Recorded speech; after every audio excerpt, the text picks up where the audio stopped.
All right, rejoining us is our good friend, our man in Singapore, Blake Herzinger. Blake is a navalist who contributes all over the place, proceedings, SimSec. He's very active on Twitter. Check him out at Blake Herzinger. And he's also a reservist. So what we want to say up front is nothing that Blake says here represent the views of the Department of Defense.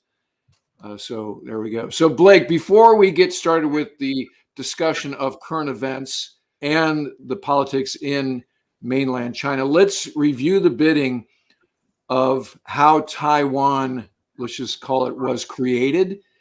Because I think a lot in pop culture, we're like, Taiwan is this entity and we should defend it and so forth and so on. And we don't really think of how we got here. So real quick, let me just review, as I like to say, this is a poor man's history of China and Taiwan. So 1920s, Communist Party is at war with the KMT, which is the Kuomintang, or the Nationalist Party. This conflict is paused during World War II, where the country is run by Chiang Kai-shek, who is an ally of ours against the Japanese. World War II ends, and this conflict immediately kicks off again. And we choose not to support Chiang Kai-shek because he's corrupt and he's wildly unpopular with most of the country. Because we didn't support Chiang Kai-shek, he flees to what is known in 1949 as Formosa/Taiwan. So we kind of accelerated, by our lack of support, the Chinese Communist Party, Mao's takeover of mainland China. So the other thing to note right up front is China views this as a civil war that never ended. They view it not as a takeover of a sovereign nation, but as a reunification of what was always part of China. When Beijing looks at Taiwan, they see an internal matter that is yet to be resolved. It doesn't make anything they're doing right. It doesn't make it correct or in accordance with the human rights and human decency that we would normally accord another group of people, but they view it as entirely an internal matter, a war that wasn't finished. And when we talk about a Chinese invasion of Taiwan, if that were to take place, Beijing is going to frame that as an internal action. That's why you see Chinese media refer to things like the American Civil War when they talk about Taiwan, because that was internal. That was our federal government bringing the Confederate States of America back into alignment with the federal government. So that's how they would try to frame an invasion of Taiwan, is that as an internal matter of forceful reunification and achievement of Mao's dream. China, and this happened particularly during the Nixon administration, used the United States as a wedge against Taiwan. So basically, in terms of our priorities, Nixon, Kissinger were more concerned about a nuclear China than they were about a sovereign Taiwan. And the other thing to note during those years is Taiwan was a dictatorship. It was not a global capitalist free nation. So that happened in 1987 when Chiang Kai-shek's son took over and he started freeing up the economy, and they became a center of silicon chip manufacturing and tech and tourism and so forth and so on. So suddenly this changes the calculus with respect to the United States' priorities.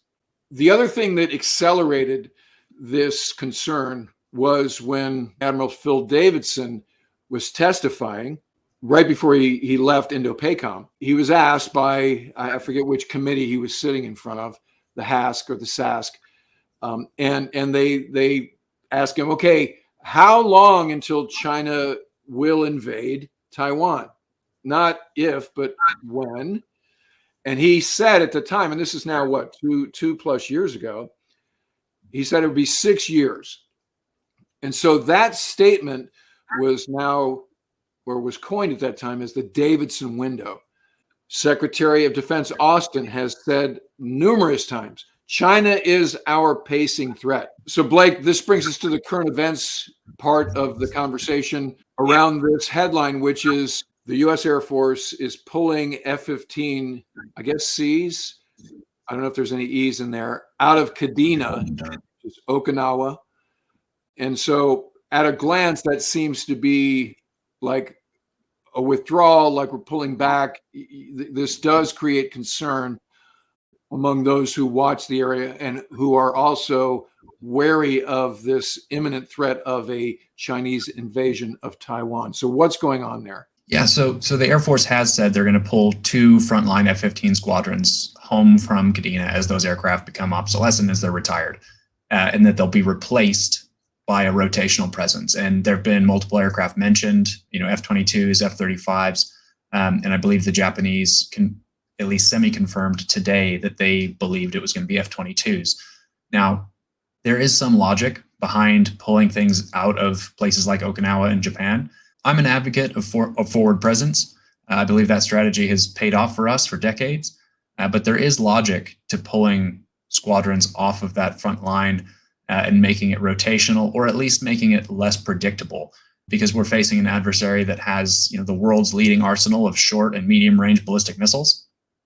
We should expect that all of our major facilities in Japan, to include in Okinawa, are all zeroed. They know where everything is. If you've flown out of Kadena, you'll know there's buildings all around where there are people constantly taking pictures of the airfield, what's happening there, what's going on, what aircraft are flying.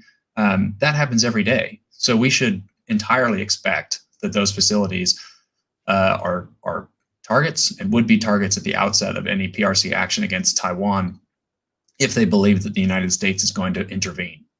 They would have to strike at U.S. assets in the region to prevent any kind of attempt to head off the invasion of Taiwan. Now, it's all well and good to say we're going to replace it with a rotational presence. And if it works, great. If we don't lose capability, fine. If that's how you want to do it, do it. But I am reminded of, the British Singapore strategy in the 30s, in the lead up to the Second World War, when they knew, or at least believed strongly, that they would be fighting the Japanese. And they selected Singapore as their forward base. They knew that they would have to surge the fleet, the Royal Navy, into Southeast Asia, build strength at Singapore, and then fight their way up. Now, Singapore, as Fortress Singapore, had to hold for a certain number of days for that to work while the fleet made it there. When the strategy was conceptualized, we could say that was a month. It was a month of steaming to get there. By the time that the writing was really on the wall that the Japanese were coming and the Royal Navy needed to be there, the best they could do was 3 capital ships and 4 destroyers. And one of those capital ships, an aircraft carrier, ran aground in the Caribbean. So what they ended up with in Singapore, Fortress Singapore, the jewel of the empire in Asia, they had a battleship, a World War I era battle cruiser, and 4 destroyers, against the combined, Imperial Japanese Navy. And they didn't have any supporting air power to speak of. They didn't have carrier aviation, and the Japanese did. And I've worked in Singapore for a long time, and I worked from the base where those ships set sail to go head off the Japanese invasion. And those ships never came back. The Prince of Wales and the Repulse were sunk by long-range aviation, by carrier aviation, because the Japanese were fighting the next war and the British were fighting the last one. I see that memorial all the time. I still see it, once a week when I'm up on that base. And it's a stark reminder for, strategies like this. If you can execute it, great. But there are real perils to saying, hey, we will, down the road, we've earmarked forces to do that. If you're not there when it matters, then, you've shot yourself in the foot off the bat. This all leads to this conversation of the fact that Chinese have the biggest Navy on paper, but ours is better, right? There's this general sense that they got more, we got better. So what do we think about that notion? Is that valid? I believe that it works to an extent, right? But, if you're reading modern naval theory, right? If you're reading, fleet operations and that stuff, the things that they're teaching at the Naval War College, in the age of missile warfare, you need to shoot first and shoot best. And if you've got more shooters, you're probably going to win. And if you've got more shooters after both sides have shot, then you're definitely going to win. So, yes, quality is great.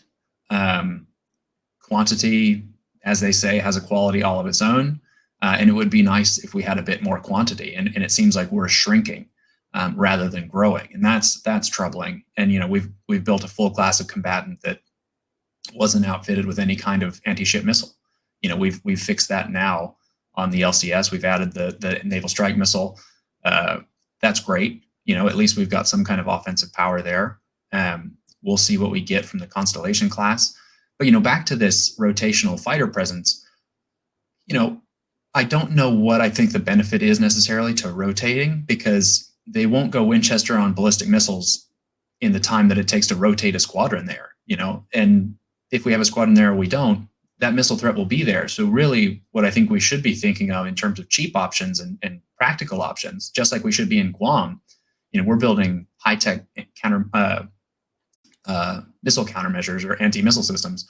We should be pouring concrete. We should be building hardened shelters. Because if we expect to fight, from Okinawa, from Kadena,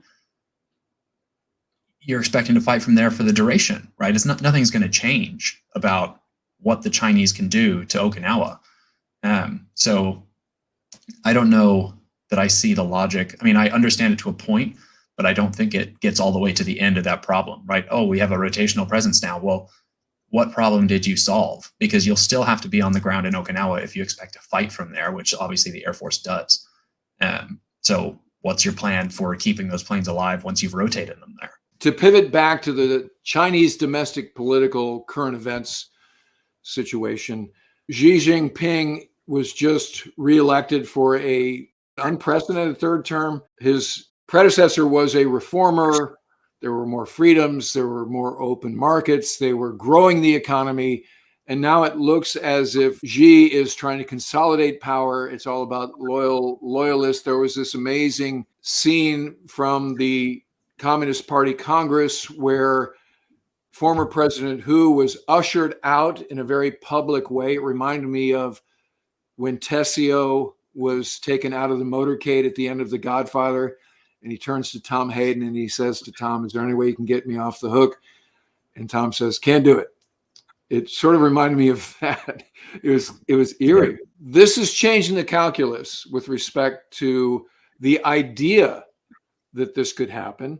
And we'll go over the timeline and some of the other predicates for this potential invasion, because it's not immediate, but it could be considered imminent in the face of what it appears that Xi is doing, including statements that he made, kind of, make China great again statements about, hey, we're going to take Taiwan back.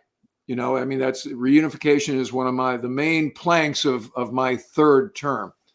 So what are you seeing there? Because check me on this. Singapore is within the first island chain, right? I mean, you're right there on the front lines of this thing. As you said, the scars of what happened in World War II are still there and on the streets of Singapore. So what are you seeing, and what's your perception of what all of this means with respect to the potential for a Chinese invasion of Taiwan? So I think the region is understandably disquieted by what's happening in the PRC. Following the Communist Party Congress, markets took an absolute nosedive. No one really liked what he was there to say, and he didn't really care, I think, is the big takeaway there. He did show, I'm done negotiating even internally. These former cliques and groups that previously were included, they were given some semblance of power or influence. That's all gone. And he's now surrounded himself by people who have absolute loyalty to him and who are not particularly politically promising. So he has no challenger at home. I think it's pretty consistent language around Taiwan. The reunification has always been a goal of the PRC. They have always reserved the right to do that forcefully. And U.S. policy has always been designed to adjust that calculus so they weren't ever sure if they could do it. Could we pull this off before the United States stepped in and stopped us? And, when Nixon and Kissinger opened up China, when it happened, there was absolutely no way. There were years where we were telling Chiang Kai-shek, no, you can't invade the mainland. Like, no, you cannot do that. And then it switched to, we were vastly militarily superior to the PRC. There was nothing they could do. We were using them as a wedge against the Russians. Xi Jinping is this outgrowth of a policy that he's built up, a nationalism that he's created, about this rejuvenation and this Chinese dream to restore what they feel was taken from them by the West and by invaders. And Taiwan features heavily in that because they feel like, in things like the Third Straits crisis, when we sailed aircraft carriers right up to Taiwan and we kind of said, hey, you better knock it off. And there's nothing the PRC could do. And that's why they got in this naval building campaign. They're building ships so fast that in Chinese, they call it dropping dumplings into the soup, right? They've built a quiver of anti-ship ballistic missiles and hypersonic weapons that they're developing. And, that's all a counter reaction to what they saw as the United States holding them back. And now Xi Jinping is saying, we're here, you will deal with me. And, I want what I want. Like this is a real power now. And in this third term, he's ensconced himself as a leader that China's not seen since Mao. And in some ways, he may fancy himself, bigger than Mao. He's going to achieve more than Mao did by finishing that war. Now, will they do it? It's a war over Taiwan to reunify would likely just be so incredibly devastating to Taiwan and to the PRC and to the global economy. They would really have to believe beyond a shadow of a doubt that there was no way to accomplish it peacefully. And that's kind of how we've gotten to where we are, is by restraining Taiwan from declaring independence or making too much noise, and also holding the PRC back from thinking that they could do it. So we've said, hey, look, you don't need to go independent. You can exist the way you are. Let China believe that someday you're going to join them again. One country, two systems like Hong Kong did. Let them hold that illusion. Don't puncture it, because once that's gone, there's no reason for them to restrain themselves anymore. Once that's impossible and they recognize that it's impossible, I think conflict becomes a lot more likely. So has Xi learned anything, do we think, from Putin's misstep in Ukraine? What Xi Jinping probably has learned the most is you can insulate a regime against the types of non-kinetic weapons we might use against an invasion.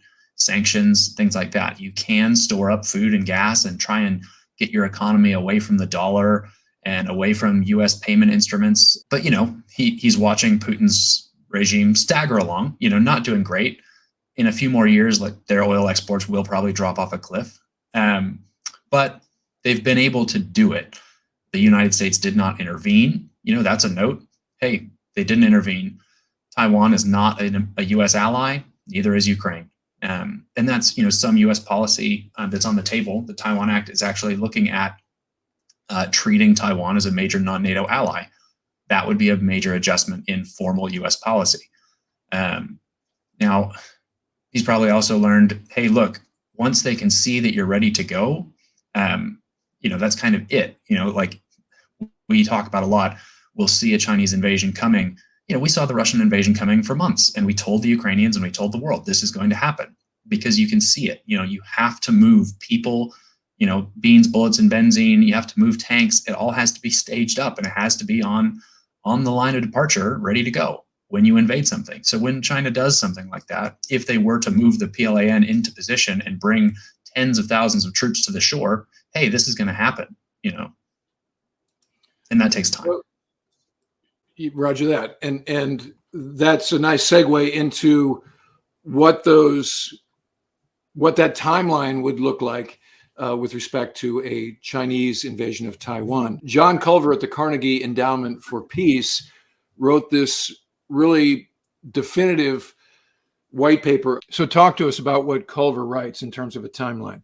Culver starts at about 24 months out, and he's projecting that far out, an invasion of Taiwan would require Xi and the CCP to take observable action to harden the state against counteract U.S. pressure, U.S. intervention. So all things from the military and key industries to the economy, to reliance on the dollar. So you're going to see things like withdrawing from US-led instruments, or at least diversifying ways to pay money and move it around. You're going to see an increase in things like state propaganda against the West, preparing the Chinese people for a long struggle. There are a lot of only children in the PRC, and a war means there's a lot of families that are finished. You are ending a lot of bloodlines there. And that's an actual consideration for a state that had a one-child policy for so long. Are they going to send their only child to die? And that's a hanging chat, I think, for the PLA. How will real combat deaths play at home? So they have to get ahead of that and try and make this glorious reunification something worth sending your only boy to. Once you get out to a year to 6 months out, then you're talking about restricting separations from the PLA. A stop loss like we saw in Iraq. You cannot leave service. We are no longer demobilizing units. We're not letting conscripts go home. Now they've done that before in 2007, but you would see it again. And there, some of these we see on occasion, and we do see a slow, steady effort by China to reduce reliance on the United States. And this decoupling that is very popular to talk about in the US is also happening in the PRC. There'll be other economic indicators, asset freezes. And then once you get really close, 3 to 6 months, you're talking about emergency supplies, medicine, stockpiles, fuel, grain, rice, foodstuffs, those kinds of things. And then you're going to see, maybe those yearly training events go away as we turn in, the PLA focuses on maintenance, war readiness. Hey, the yearly exercise is off, go grease the treads on your tank because we're going in 6 months. You're going to see serious investment in the Navy, real readiness things going on, battery replacement on non-nuclear submarines, missile loading, preparation, shipment of torpedoes, et cetera, where they need to be. And you're going to see forces moving to the coast, right? So, there's going to be things flowing towards the Taiwan Strait. So there's a lot of things here that we would see. This is as closed as China is becoming under Xi Jinping, we would still be able to see a lot of this happen. The PLA is going to be on alert. You're not going home for the wedding, you're staying here. They're going to tighten up the Great Firewall, things like that. And like this mass mobilization. And I think that ties back to what you mentioned. What did they learn from the Russians' war? You can't do it on the cheap, right? You cannot, if you want to do a special military operation to take Crimea, that's one thing. And that trick works once, right? You cannot do a special military operation to topple a national government. And I think that really bit Vladimir Putin, is that he tried to do it on the cheap without a mobilization, without being really ready. And when he got stuffed, now he's got this foundering military with most of his best units dead or broken. And he's trying to stuff reservists with 10 days training in to fill that gap. So I think probably one of the things that the PLA and the Central Military Commission have taken away is that, hey, if we're going to do it, it's not a special military operation. It has to go, there's nothing to be gained by half measures. There's nothing to be gained by trying to do a surgical operation. This will be massive brute force, because if they fail, that's probably the end of the Communist Party. If they try and fail, China would fall apart. Faith in the party will be done. It'll be broken permanently. They'll have tried to hang their hat on this nail that wasn't there, and his regime will fall apart. So it's really a make or break moment if they choose to go down that road. And when you say if they fail, China will fall apart, it does sound a lot like what people are saying is going to happen in Russia as a consequence of Putin failing in Ukraine, that this is the beginning of the end of Putin's tenure as president. I mean, we'll see how that plays out. The other thing we forget is, and I heard a previous CNO say this, which is, my driving threat is also a major shareholder in Fortune 500 companies, right? Universal Studios. Go into your closet and pull out a tie and tell me where it's made. So globalization is a punchline on one side of the aisle, but it's also a reality. We see when a container ship gets clogged up in the Suez, where those ripples go. All of a sudden, you can't get lawn furniture at Home Depot or whatever. So as you've already said, Xi's opening statement with the party Congress sent markets tumbling.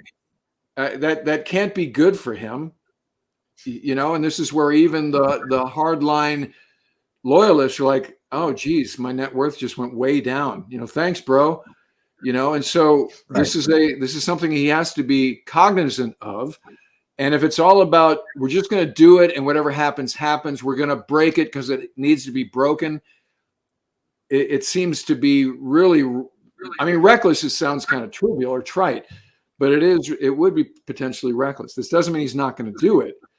But, when you look at it, again, we're trying to do like sober analysis here and not play into this hysteria, which, to be cynical, I think the defense industry loves the idea of a imminent threat, right? They were hating the GWAT because it was just about MRAPs and body armor, and we weren't making gigantic things anymore. And that's where that Pacific pivot took place, and so suddenly it's like, no, we need conventional hardware. We need the new class of frigates. We need missile shooters because of our VLS cells, as Representative Luria points out.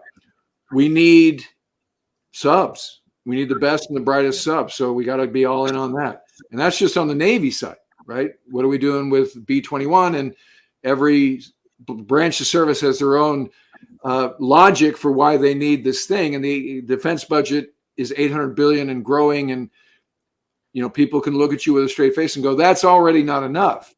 Although I saw Admiral Stavridis this morning sort of describing the fact that our defense budget is greater than China's and Russia's put together. So that is what it is. Depends if you believe China's numbers, I think. But yeah, I think there's two pieces of this that I want to touch on. The Davidson window is like you mentioned, it's become just this buzzword, like it's a fact, right? It's a thing. And when he made the comments, I was, it was sort of like, well, you're on the way out. It's easy to say if you're Indo-PACOM on the way out, right? What's the context? What are you saying? And to Admiral Davidson's credit, the nuance in what he said was their capability could be there as soon as 2027. As he's watching relatively waning U.S. power, relatively growing Chinese power, and the point at which the biggest delta is there and China has the capability to do it is, in his mind, was 2027. Does that represent intent? Because obviously we know for it to be really credible, you have to have the capability and the intent to have a real threat that we need to plan against. We still have to plan for it. But yeah, just because I can do something, we could nuke Kazakhstan. Doesn't mean we're going to, doesn't mean they need to plan for it, because we don't intend to. Do they intend to violently invade Taiwan by 2027? I think that's very iffy. So the Davidson window, I think, has been wildly distorted by people, like you mentioned, who are happy to use that as justification for more F-35s. And then the pacing threat, we've danced around that one a couple of times. That's one I find really interesting because, yeah, we do have an immense defense budget. We spend a lot, but China's not pacing us like they are. If this is an arms race, we are way behind. There's only one state racing, and it's the PRC. We are watching. We are on the sideline. Like, we're not even in that race. We are watching them build, a dozen combatants a year, and we're struggling to get, can we get 2 DDGs in? Maybe. That's where we are. So I find every time I hear pacing threat, I laugh, because what pace are you talking about? Like, do we think we're moving as fast as they are? Because we're not. Is their gear as good as ours? Maybe not everywhere, probably not everywhere, but they're getting better and they're building a lot of it. Is our gear changing? No, because we keep building high dollar vaporware that comes to nothing. We give Boeing a few $1 billion to build an unmanned submarine that doesn't work. And surprise, the company that's never built an unmanned submarine couldn't actually build one, but now we've paid them for it. So, too bad. Why don't we build another 3 magic, giant destroyers with railguns that will never finish? Who turned off the Zumwalt program when they realized, hey, this doesn't actually make sense. We're building something to support hardware we don't have. And this is the story of so many very large procurement programs. The PRC doesn't build things like that. They build iterative designs. They build a few of a destroyer, like, oh, this could be better. And then they build a few more, and then they build a few more, and then they build a few more. And they have a very modern Navy. And I mean, their ships are half the age, if that, than ours on balance. I mean, it's incredible. So pacing threat is a bit of a joke, I think, as a term. So I think I'm going to change the title of this episode to "The Enemy is Us." And that's a conversation about our procurement system. So Blake, always great to get your analysis beaming in from 12 hours in the future. I know it's late there, so thank you for the time. And we look forward to having you on the channel again very soon. It was a pleasure, Ward. Thanks for having me. And, the 2nd of November was a beautiful day here. So rest easy, everyone. The world has not ended, and enjoy your 2 November. Good to know. Thanks, buddy. We'll talk again soon. See you, Ward. All right, that'll do it for this episode. If you're a first-time viewer, hit the button and ring the bell so you don't miss anything. Remember, it's the holidays, so check our links below for channel merch. Our t-shirts make a great stocking stuffer. And if you'd like to help support the channel, please consider using the super thanks, the heart icon below, or become a patron at patreon.com/WardCarroll. And in the meantime, I look forward to seeing you again very soon.